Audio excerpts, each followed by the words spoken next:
Eh bien, Zadasha Mushuato, on va continuer notre étude quotidienne, notre si bon cocktail. Et je voudrais auparavant exprimer de nouveau mon immense émotion de l'extraordinaire coïncidence, mais il n'y a pas d'hasard, bien sûr.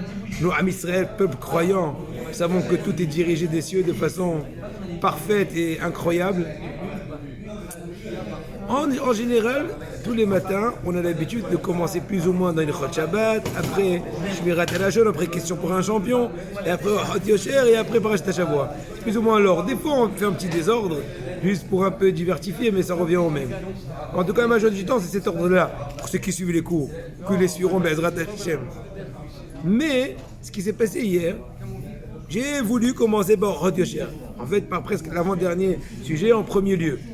Donc on a étudié ensemble, on a délecté dans la Torah de Rabbi Chaim Kalevski, selon les Midrashim, on a parlé de la gravité de la colère, etc. Et avant d'avoir fini le sujet en question, ou plutôt avoir décidé de faire une citation, pour passer au prochain sujet, parce qu'on a 5 sujets, au Ta'alik, et j'ai dit non, on va encore ajouter un petit paragraphe. Et le petit paragraphe qu'on a quand même ajouté, c'était le fameux Midrash, qui racontait la gravité de la colère, etc. Et entre autres, que cette dame-là qui aurait tardé au shiur, Motsai Shabbat, et elle a eu la chance de rencontrer le puits de Myriam qui se déballe partout avec dans tous les eaux, etc., dans tous les puits. On sait très bien qu'il a une faculté de guérir. Étant venu, sans le savoir qu'il y avait l'eau de Myriam, venu, son mari s'est énervé sur son retard, elle par émotion ou par courroux, elle a jeté la jerrycan, et quelques gouttes d'eau sont au moins ont giclé sur le pied de son mari qui était lépreux ou qui avait des boutons, tout est disparu. Tout a disparu. Et sur ça, ils ont dit nos sages que le kabdan, le altalo et la kabdanuto. C'est-à-dire que celui qui s'est énervé, il a que le fruit de son énervement. Quoi? Les quelques gouttes qui sont restées de l'explosion de la jerrycan. Et maintenant, on a continué à étudier. Et on a fini notre étude par, en général, ce qu'on commence notre étude avec Ichot Shabbat. Toi, t'étais déjà parti. Et on a étudié la route de Motsai Shabbat de Menave Malka. Et j'ai voulu m'arrêter avant la fin de ces halachot-là, l'importance de Seudarevit essentiellement, on a parlé du camp de Vilna. Mais j'ai dit, allez, on va finir. Prochaine fois, aujourd'hui, ça va être une nouvelle rubrique du Chot Shabbat. On va finir. Quand je finis, je comprends pas, il se répète. Et je vois, curieusement, miraculeusement, qu'il ramène ici le même midrash que Rabbi Chaim Kalevski l'a amené. Rabbi Chaim Kalevski l'a amené dans le panoplie du Kaas, Tikkun Amidot, pour réparer le Kaas. Là, il l'a amené dans le panoplie de Motsai Shabbat, le fameux puits de Myriam qui tourne dans tous les autres puits. J'étais émerveillé, j'ai dit Marabou Asera Hashem. Et j'ai dit aussi, je vous le dis aussi, que quand on a une coïncidence dans son étude, aussi bien journalière, régulière, avec la paracha de la semaine. Et plus forte raison, dans le même panoplie, dans la même 40 minutes, d'un sujet à l'autre, dans un ordre inverse. Et j'ai pas voulu finir ni l'un ni l'autre. Les paragraphes, Hachem a voulu vous montrer qu'il est heureux de votre étude. Donc continuez à persévérer dans votre assiduité. Amen. Extraordinaire, hein? C'est sensationnel. Maintenant, on va reprendre, ou plutôt on va commencer. On va continuer. On a dit merci à Hachem, cette fois-ci on a commencé avec un grand merci. C'est la première chose qu'il faut commencer. Mais maintenant, pour les chot de Shabbat, on va parler de l'interdiction de faire entendre des bruits spéciaux. J'explique. Des bruits? Un bruit ou des sons. C'est-à-dire, Assour les nagen bikili shir Shabbat. On n'a pas le droit de jouer un instrument de musique le Shabbat, mais que le fait qu'on gratte dans les cordes d'une guitare ou en train de lisser les cordes du violon de son père, et mis à part cela, il n'y a aucune mélacha en soi. C'est une xéra. Nos sages on dit que si une personne va laisser jouer librement avec son instrument de musique, des fois il y a une des cordes qui va lâcher, qui va déchirer, et va venir à la réparer. Et là, quand tu répares, on va transgresser l'interdiction de metaken mana, de confectionner ou de réparer un certain ustensile. Makeb Patish, si on tend la corde. Makeb Patish, c'est la même chose. Makeb Patish, traduction littérale, c'est le coup de marteau, dernier coup de marteau. Je vais exprimer toute touche finale de confection. Maintenant, j'ai parlé d'émettre des sons, parce que on ne parle pas juste par rapport par le biais d'instruments musicaux, on parle aussi par rapport, est-ce qu'on aura le droit de faire des sons avec la bouche, j'explique. Et le Rama, il dit dans Siman Shinamet Et Seif Aleph, ceux qui appellent leurs amis, ils gazouillent avec leur bouche comme des oiseaux. Vous connaissez bien l'exemple. Les gens qui se mettent au bas de la fenêtre, ils font... C'est comme ça. Il y a des signaux. Ah, ils ont le droit de le faire Shabbat, il n'y a pas de problème. Siffler, siffloter. Tu mets les mains dans les poches. C'est dans la synagogue qu'on n'a pas le et tu droit. marches en vacillant, un pied à droite, courbé, un pied à gauche, et tu fais... C'est dans la synagogue qu'on n'a pas le droit de siffler. C'est d'autres choses, parce que là-bas, il faut couvrir de roche. Même si, quand il sifflote, il réussit à faire une certaine mélodie. Oui, par exemple, il fait les chadodi. C'est pas grave, c'est bien. À la rigueur, ça lui donne la bonne humeur, comme vous l'avez. Donc il n'y a pas de problème. Maintenant, le Hida, il dit, en Ashkenaz, le Hida, il dit que en Pologne et en Allemagne, etc., de là, ils sont appuyés sur cette permission pour pouvoir chanter. Ils arrivaient à émettre des sons comme des instruments musicaux. Incroyable. Ce qu'il y a aussi aujourd'hui, ça s'appelle les... Non, il y en a... Hein? A cappella. A cappella. Sans instrument. Oui. Rien qu'avec la voix. J'ai l'impression que c'est une trompette, ça devient après un saxophone, après ça devient incroyable. Donc il y a le droit, parce que tout ça vient que des cordes vocales. Nos sages ont dit, dans Maseret Betsa, la Medvav Amoud Bet, 36 folio B, on n'a pas le droit d'applaudir. Applaudir une pomme sur l'autre. On n'a pas le droit non plus de frapper sur ses jambes. Ah oui. On n'a pas le droit aussi de danser ou de taper fort avec les pieds, de façon rythmée. Pourquoi? Il risquerait d'être entraîné à confectionner dans la fougue de la joie un instrument musical. Et ainsi ont été possèdent le Rif, le Rambam, le Roche et tous les autres Rishonim. C'est interdit. Mis à part le Tosfot. Maran, Sha'anaour, il est possède aussi ainsi. On n'a pas le droit ni d'applaudir, etc.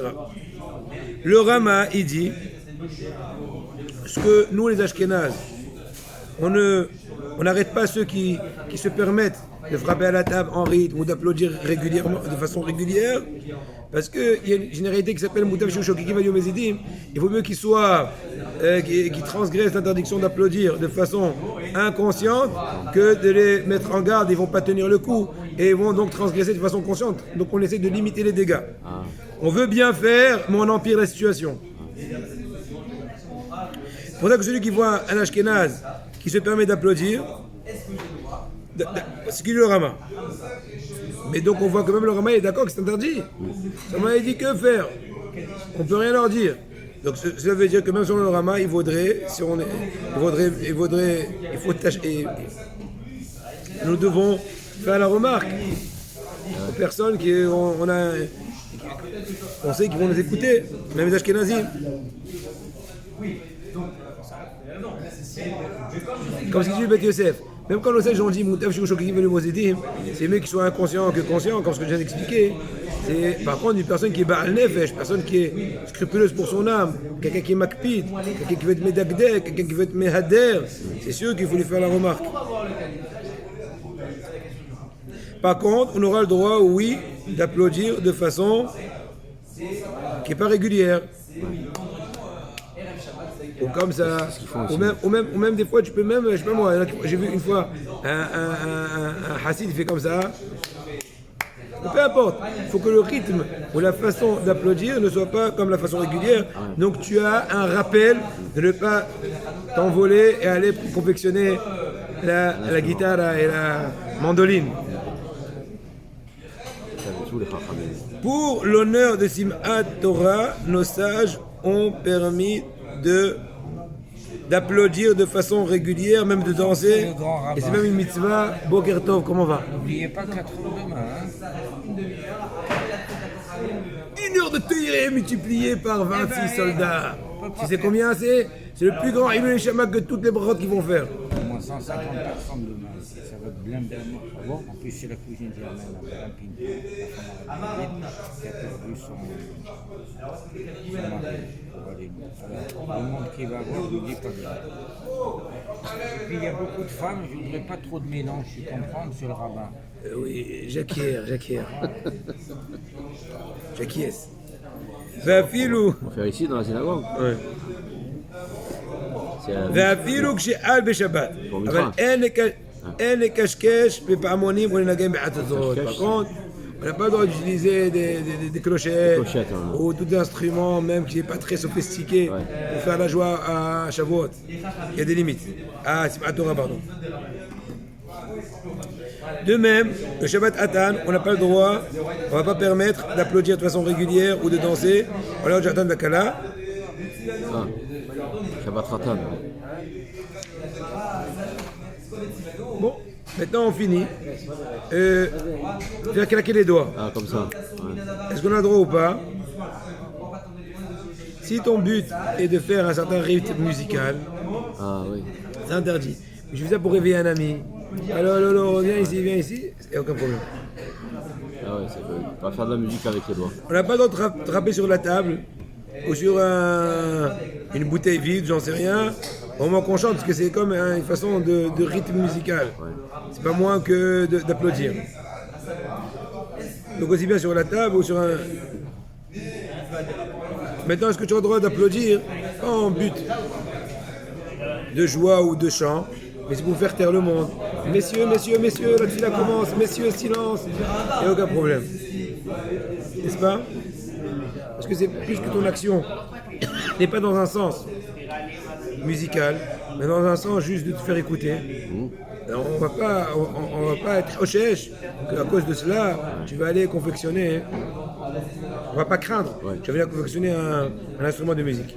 Pour finir, les paramonim, les fameux ornements du Sefer Torah, avec des clochettes, qui font du son.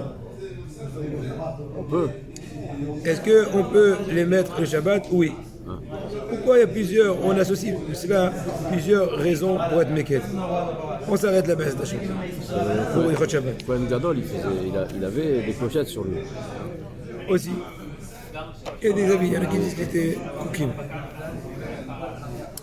הלכות שמירת הלשון, נצור לשונך.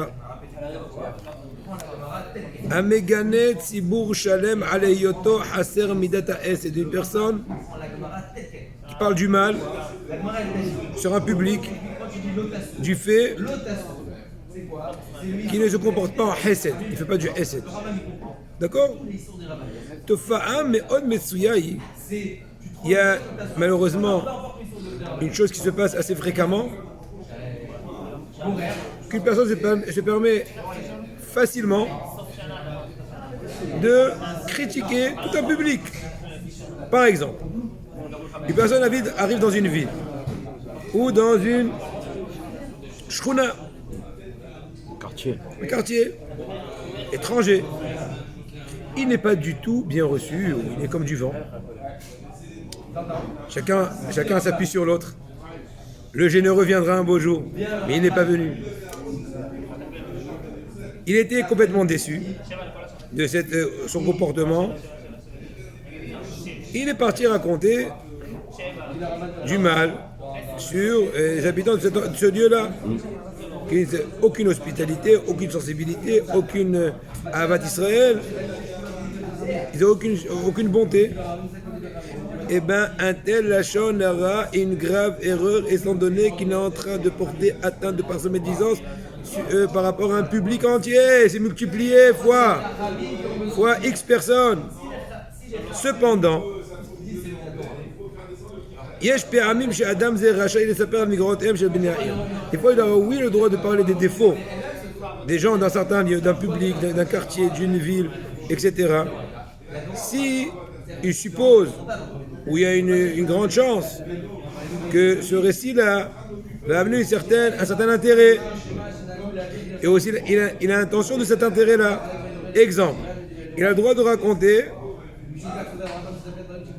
à des gens qui ont une position de morale importante, qui ont une bonne influence.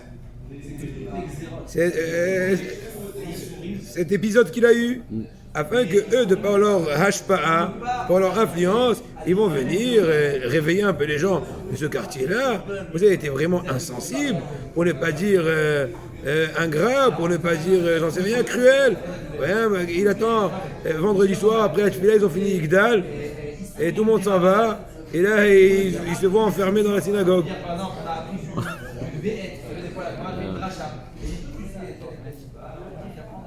C'est très important à signaler qu'il ne peut se comporter de telle façon que à condition de respecter les 7 fameuses conditions qu'on a déjà développées. Un petit exemple, j'allais dire pratique, mais pourvu que ce ne soit pas pratique. On n'a ni besoin de le pratiquer, ni de l'enfreindre. Rabbi Yeshayahu Goldman, c'est un nom imaginaire. Emprunt. Il était en train de récolter des fonds pour un institut de tzedaka connu.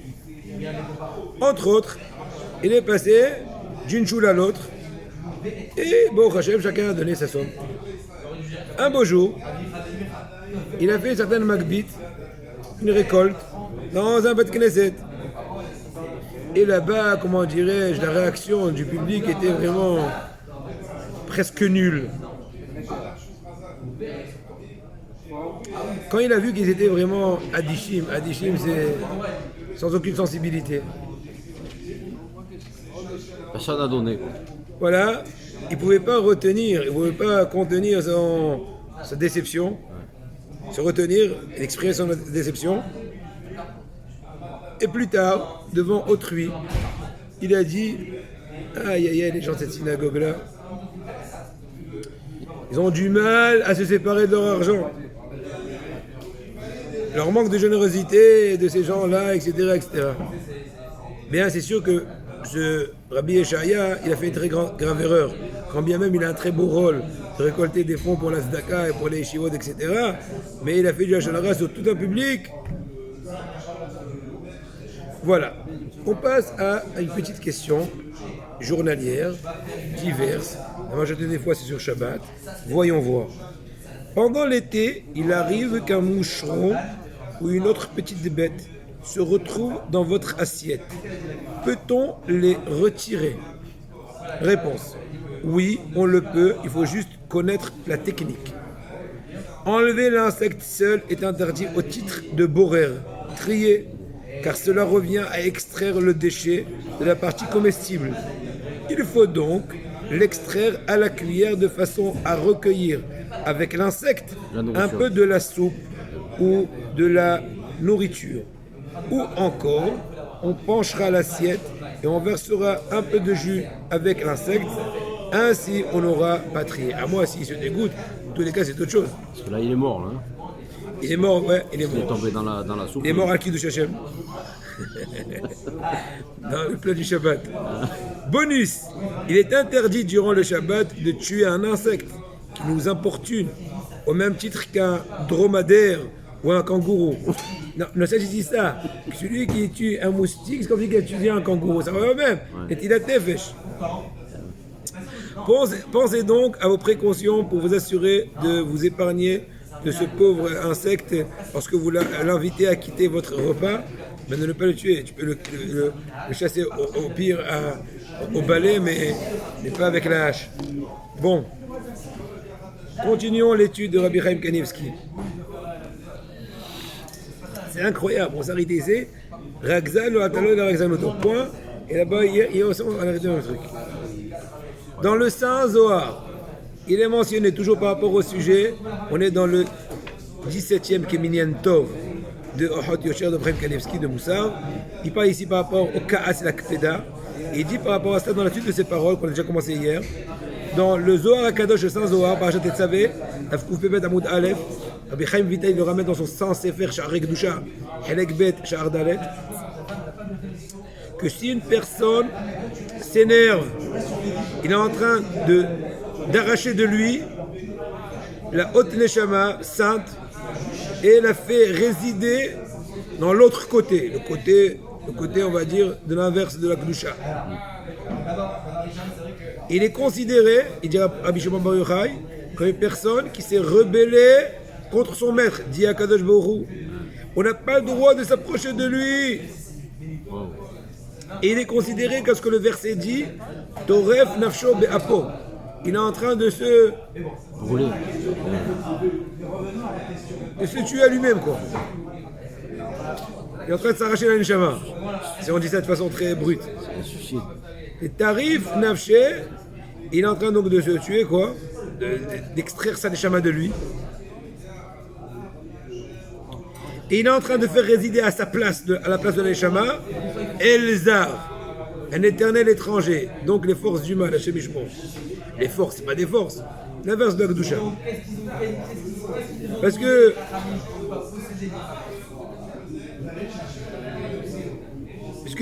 il dit le Zohar Kadosh, il n'a aucune importance. C'est comme Avodah Zarah. Celui qui parle avec lui, c'est comme si qui s'est attaché à Avodah Zarah et l'idolâtrie, Mamash. Que la Avodah Zarah, Mamash, elle réside sur lui. On n'a pas le droit de voir sa face, du coléreux. Ça, il est marqué. Parce qu'on a Torah qui dit, ne vous retournez pas vers les idoles, l'idolâtrie. Et sur ça, c'est marqué, il dit Rabbi Shimon Bar Yochai, Elohim Asecha lo ta'aseh lecha, ne te fais pas les idoles, l'Avodah Zarah, et toutes les impuretés. Toutes les impuretés peuvent être réparées, peuvent être purifiées, toutes les tum'ot, à part la tum'a qui vient de par la colère.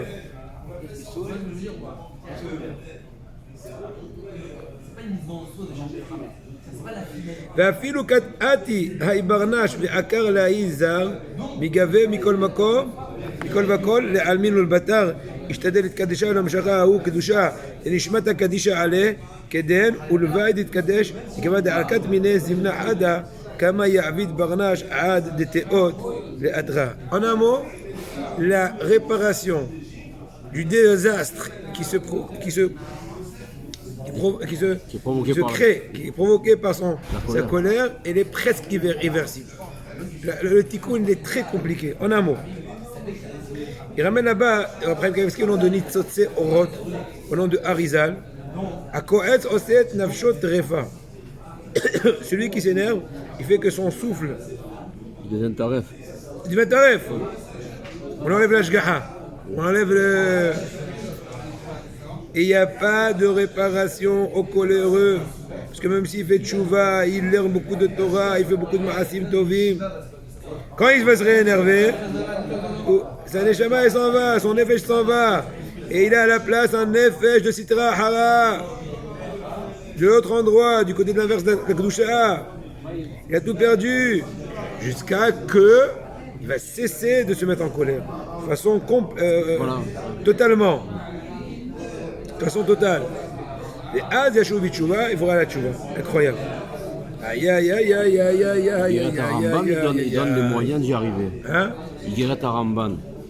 Il lui donne les moyens d'y de arriver. réflexion, c'est faire de la morale. Voilà, de parler à tout le monde en mettant les yeux par terre.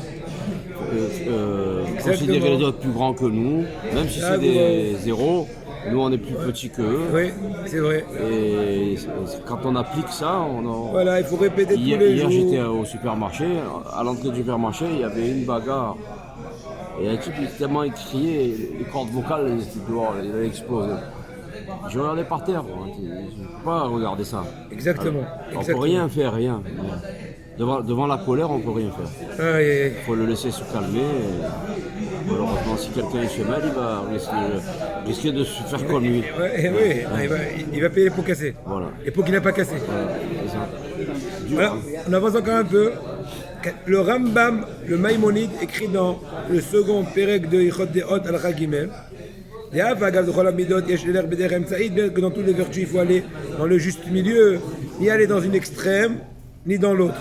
Le juste milieu, la moyenne.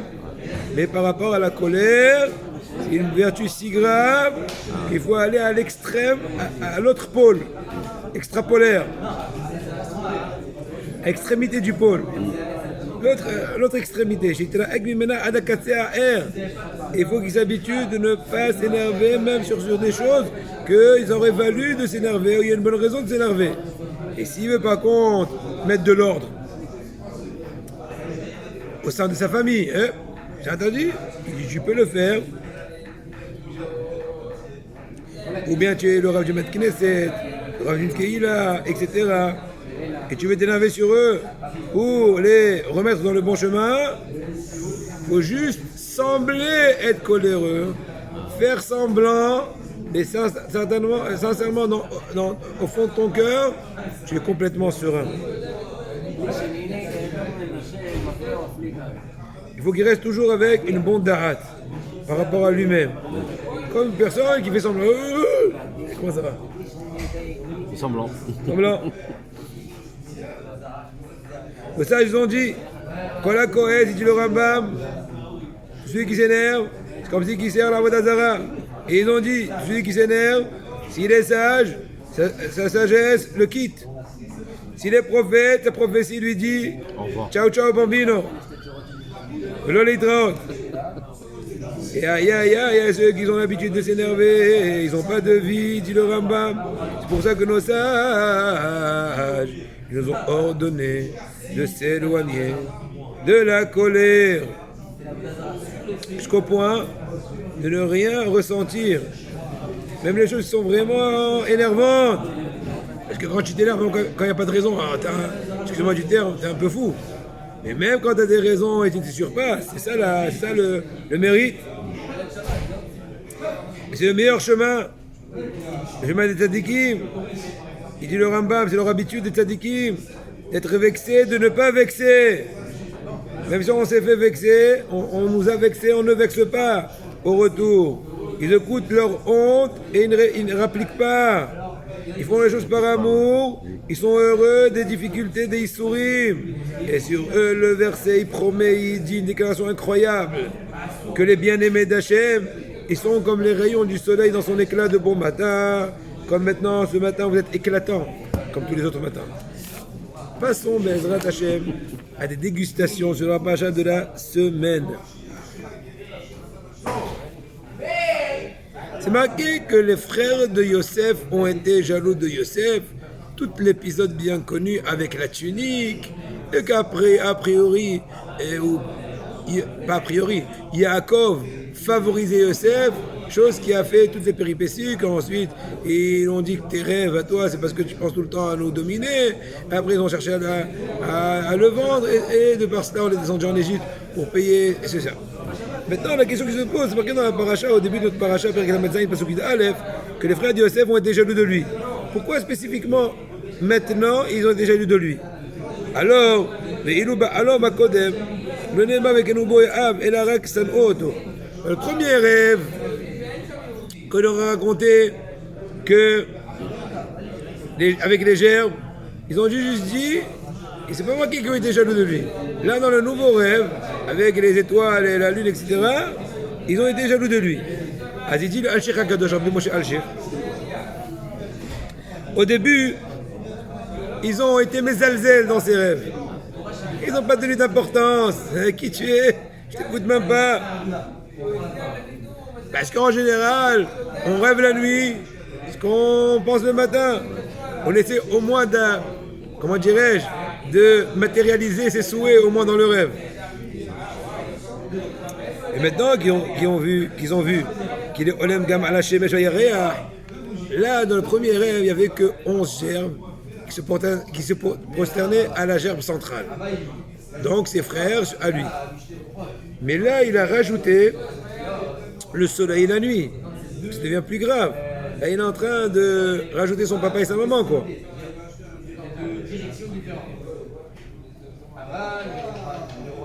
Là, c'est sûr qu'il n'a pas pensé à ça en journée, parce que tout le temps, il parlait par rapport à ses frères. Là, il y a une chose très profonde. Là, ils ont été jaloux. Parce que là, le rêve, il n'est pas vraiment adéquat à ce qu'il aurait pensé en journée. Et un peu plus. Ce rajout là de papa et maman, le soleil et la lune, qui n'est pas et qui n'était pas dans les projets de Yosef, ça prouve que peut-être il y a quelque chose de vrai. Ils sont jaloux. Quoi, tu veux prendre notre place, etc., etc.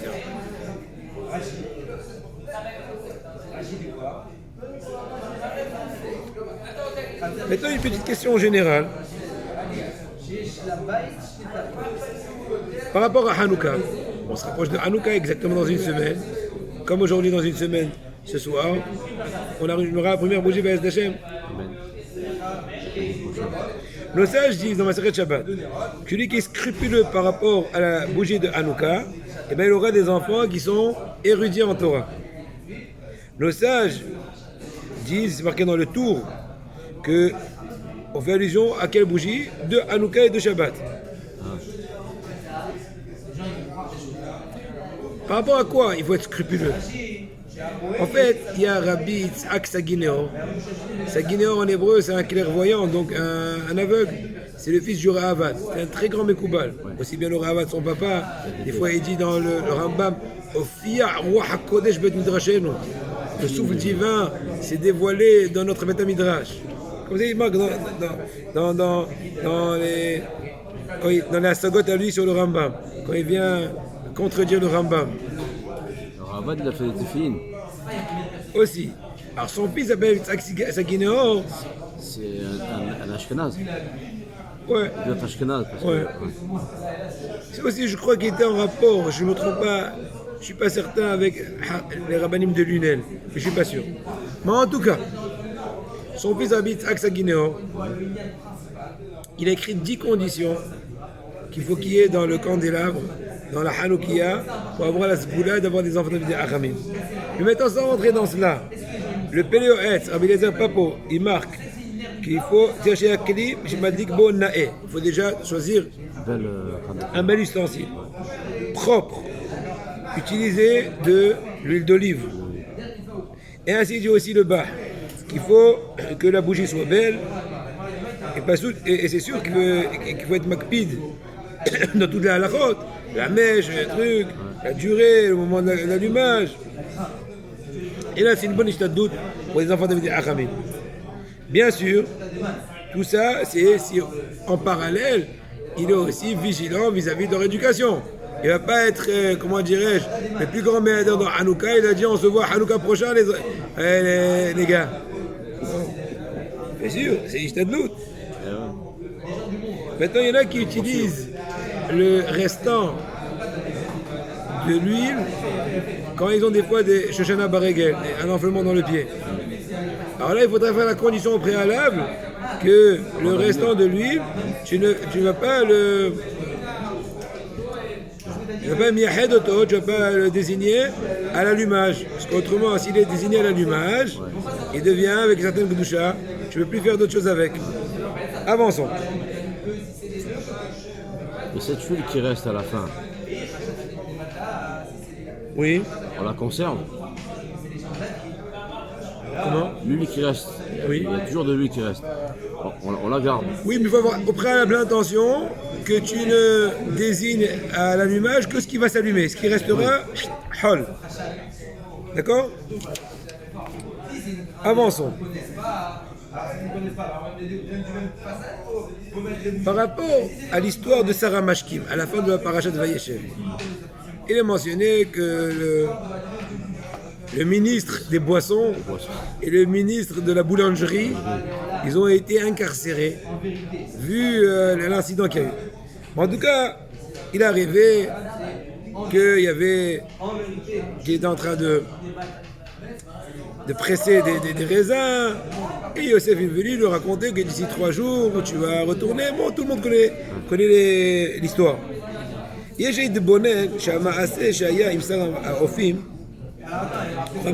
C'est par rapport à Sarah Mashkim. Sarah Ofim, c'était le boulanger qui était avec les trois comment dirais-je, paniers de petits fours, etc., etc. Il lui dit d'ici 3 jours, il va lui couper la tête et tout. Mais la question qui se pose, c'est שהרי די במה שהיה בתחילה שר המשקיעים חלם, יוסף בתר לו שיחיה, כן שניצל בהלוואה ליוסף, שניצל על פרעה. Tout le but de tout ce rêve-là, c'est quoi? C'est pour sauver Yosef. Après que Sarah Mashkim, il a écouté l'interprétation qui était bonne, quand Paro va rêver avec les 7 vaches, il va dire ah je me rappelle maintenant de Yosef. Il a oublié pendant 2 ans. Arzari, Aroim Areshaim, la compagnie, il s'est rappelé. Donc c'est tout le but de toute cette péripétie, c'est de trouver un moyen de présenter Yosef à Pharaon. Donc il y a besoin que seul Sarah Mashkim rêve, Yosef l'interprète bien, Sarah Mashkim se souvient de la bonne interprétation, le propose à Pharaon et il devient vice-roi. On a besoin aussi de zigouiller l'autre. Il est capable. Comment ça s'appelle? Le préposé au vin. Le vin, oui, mais celui du vin, oui, mais pourquoi celui des boulangeries? ויש לבאר בהקדם מעשה שמספר על הרב מפוניוביץ' שזה פעם עד מטוס. Une histoire. Une fois, le Rav de Poniovitch, Rabbi Yosef Kahneman. Rav Kahneman, alav shalom.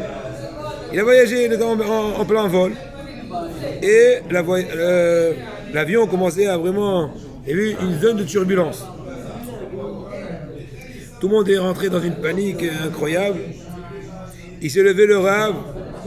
Il a dit que si chacun des passagers s'engage à donner $10,000 à la yeshiva de Poniovitch, tous vont être sauvés. Tout le monde a promis. Et voilà, de façon miraculeuse, l'avion a continué à flotter.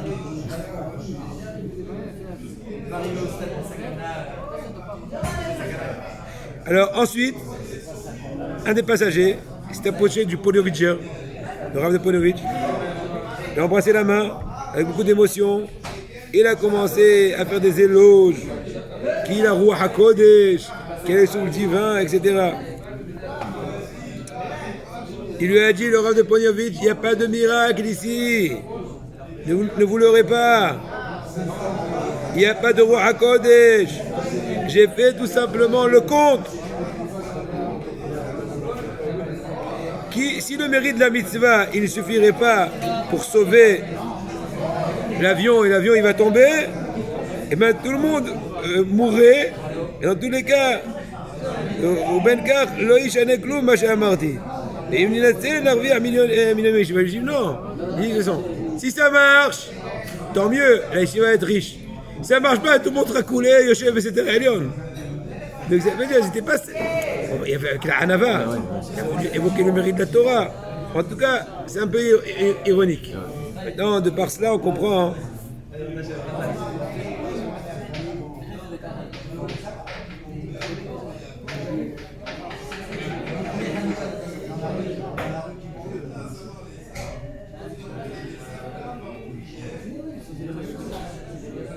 Oh, il te dit, le grand idouche incroyable, c'est que l'interprétation la plus audacieuse de Yosef était par rapport au ministre de la boulangerie, pas au ministre des vins, des caves de vin. Pourquoi?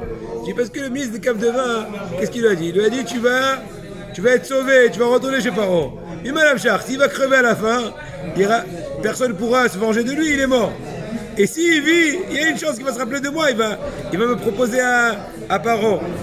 Alors que le ministre de la boulangerie, il lui a dit Habibi, tu vas mourir. Il dit attends, ici jamais il se trompait d'interprétation, il va vivre, il va le chercher à se venger. Ah, je suis vivant, je redonne à mon pote, viens ici Joseph.